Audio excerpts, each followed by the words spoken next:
Assalamu alaikum warahmatullahi wabarakatuh. Y'all. In today's video, we're going to be talking about JDM versus Islam Makhachev. Now, this is going to be both of these men's toughest fight in their career. Khabib himself has said that Ilia Topuria isn't a tougher fight for Islam versus JDM. He's a much tougher opponent because it makes sense. He's like a kind of a bigger version, just less knockout power. He doesn't finish people with one punch. He kind of goes more off of doing damage, just beating the person up round by round and either TKOing them or KOing them. A lot of y'all, I feel like y'all need to understand that Islam's striking is way better than Bilal's. I'm not saying that he's going to be able to outstrike JDM. JDM has way better striking and boxing. He's been boxing since he was about 14. Obviously, we can see it with all of his fights and what has made him champion. He's good, very, very good. And he has very great takedown defense. So Islam's not going to be able to just take him down very, very easily. But I still feel like Islam, if he mixes it up and does everything that he needs to do, he really could get the victory. And another thing too that I heard JDM was saying, he's over undersizing Islam. Islam has literally already said that he weighs around right now 190 pounds. And usually JDM, he walks in when he rehydrates 189 pounds. And a lot of people, which I gotta realize is, fighters rehydrate and whatever they weigh when they're on camp, it's usually a couple pounds under. So that would mean for JDM, he's probably weighing about maybe like 195 pounds, 196. And Islam says that he wants to at least maybe get maybe about 2 or 3 more pounds, so 193 pounds. And if he ends up being that big, he's gonna end up weighing the exact same amount as JDM. And JDM is not a big welterweight. If Islam was fighting somebody like Kamaru Usman, who's like 200 pounds, that's a big welterweight. People like that, that's when he's going to have like the most trouble with, in my personal opinion. And honestly, I don't know if y'all seen the interview with Islam in Dagestan. A fan that asked him a question about Ilia Topuria. They were saying Islam is champ, and the question was, are you going to defeat Ilia Topuria? And he said, as you wish, and he was smiling too. It was funny as hell, I'm not even gonna lie. Honestly, I feel like if that fight happens, most likely the UFC is not going to allow Ilia Topuria to keep the lightweight belt. Like, they would make him vacate it and make him move up. Or maybe they just give him a chance instead so he keeps the belt. If he ends up moving up a weight class, Islam is going to have the advantage due to the fact of his size.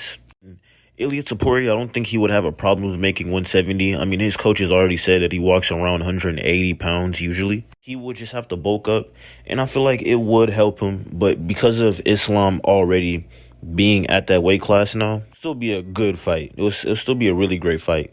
But like, a lot of y'all fans are underestimating Islam. It's really the Ilia Topuria fans. They underestimate everyone. I realize Islam's not going to get knocked out during the first round. I'm not saying that he can't be knocked out. But what I'm saying is that he doesn't fight like Charles Oliveira. He's not going to move forward. His ways on how he moves and how he maneuvers himself around the octagon. Even then, Ilia Topuria has already kind of said what his game plan would be. He wouldn't try to go in there and throw straight hooks.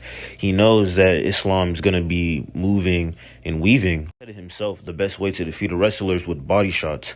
So he's going to use body shots. He would probably try to stuff Islam Makhachev's takedowns in his judo trips. Let's get back to talking about JDM versus Islam Makhachev. If Islam could get past JDM's takedown defense, then like I've already said from beforehand, I feel like he could win this fight. I don't think he'll be able to finish JDM, I'm not going to lie. I feel like JDM's striking is too good and his defense is too good. The best and only way that he would be able to do this is if he wins either by decision or if he submits him. Honestly, like I've already said, I feel like there's a very high chance of that happening.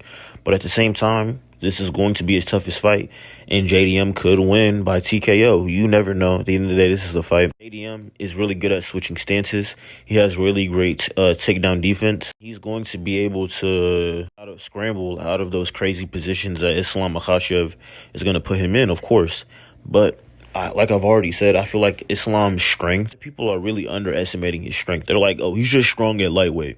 I'm telling y'all, I feel like he is going to be able to take that same strength and have it at welterweight.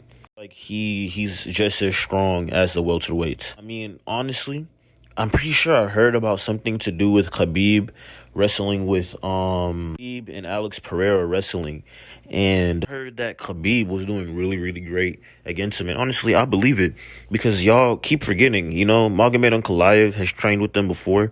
I don't think that Islam, Khabib, and all those guys haven't trained with heavyweights, welterweights, and experienced their level of strength. And look at somebody like Volkanovski, for example. He was like 200 pounds before he ever joined the UFC when he was a rugby player. Say that Islam's strength is not on that same level or in that weight class is very crazy to be saying. And honestly, in all honesty, I mean, look at both men.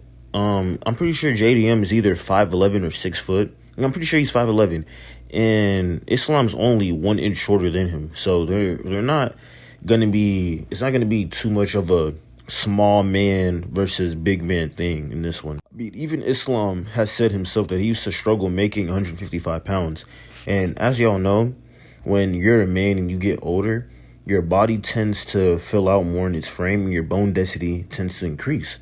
And when you're much younger, it's easier maybe for you to cut down. Like, for an example, if Islam, when he was like maybe my age, he could cut down to 145. It's a possibility. But now at this age, with his frame and his body being more, getting it more built up, I don't believe he'll be able to cut down to 155 again, especially after bulking up with this much weight. Honestly, there's really no point in him going back down to lightweight. I don't even know if y'all even heard about this. Khabib has said himself that he believes Islam only has, I believe, 1 or 2 more fights left on his career. So really, for real, who knows? He could have 3 fights. But if he has only 2 more fights, this means that after this fight, we have 1 more left.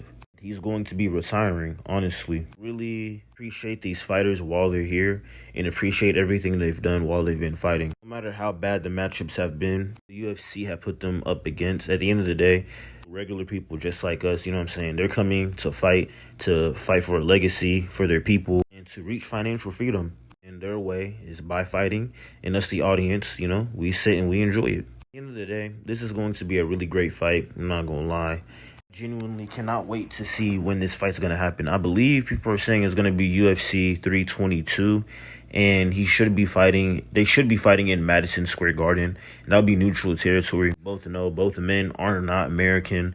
One is from New Zealand and one is from Dagestan. So it'll be very interesting to see who the fans are going to be rooting for during this fight. I'm not going to lie. I like the fact that we've seen a lot of the predictions too.